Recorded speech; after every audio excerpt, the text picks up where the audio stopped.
初見音読トライアル The Little Glass Slipper 続きを読んでいきたいと思います。初見の状態です。どこだっけ。はいはい OK はい。Any other than Cinderella would have dressed the hair all awry, but she was good and dressed it perfectly even and smooth, and as prettily as she could. The sisters had scarcely eaten for 2 days, and had broken a dozen stay laces a day, in trying to make themselves slender. But tonight they broke a dozen more, and lost their tempers over and over again, before they had completed their toilette. When at last the happy moment arrived, Cinderella followed them to the coach.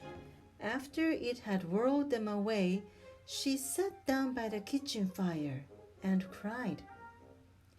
Immediately, her godmother, who was a fairy, appeared beside her. "What are you crying for, my little maid?" "Oh, I wish. Her sobs stopped her.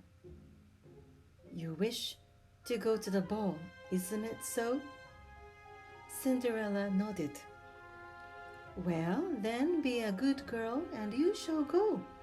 First, run into the garden and fetch me the largest pumpkin you can find." Cinderella did not comprehend what this had to do with her going to the ball, but being obedient and obliging, she went. Her godmother took the pumpkin, and having scooped out all its inside, struck it with her wand. It became a splendid gilt coach, lined with rose-colored satin. "Now fetch me the mousetrap out of the pantry, my dear."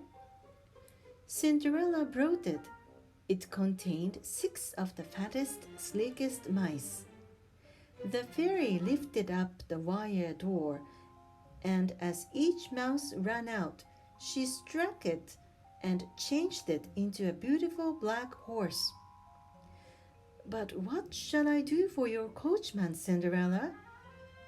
Cinderella suggested that she had seen a large black rat in the rat trap, and he might do for want of better. "You are right. Go and look again for him." He was found, and the fairy made him into a most respectable coachman with the finest whiskers imaginable.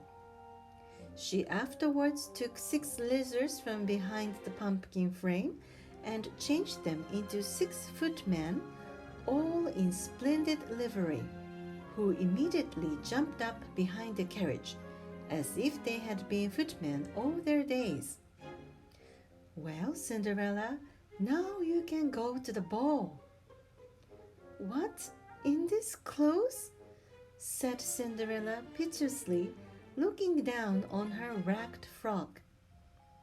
Her godmother laughed, and touched her also with the wand, at which her wretched threadbare jacket became stiff with gold and sparkling with jewels. Her woolen petticoat lengthened into a gown of sweeping satin, from underneath which peeped out her little feet, no longer bare, but covered with silk stockings and the prettiest glass slippers in the world. "Now, Cinderella, depart. But remember, if you stay 1 instant after midnight, your carriage will become a pumpkin, your coachman a rat, your horses mice, and your footmen lizards, while you yourself will be the little cinder wench you were an hour ago." Cinderella promised without fear. Her heart was so full of joy.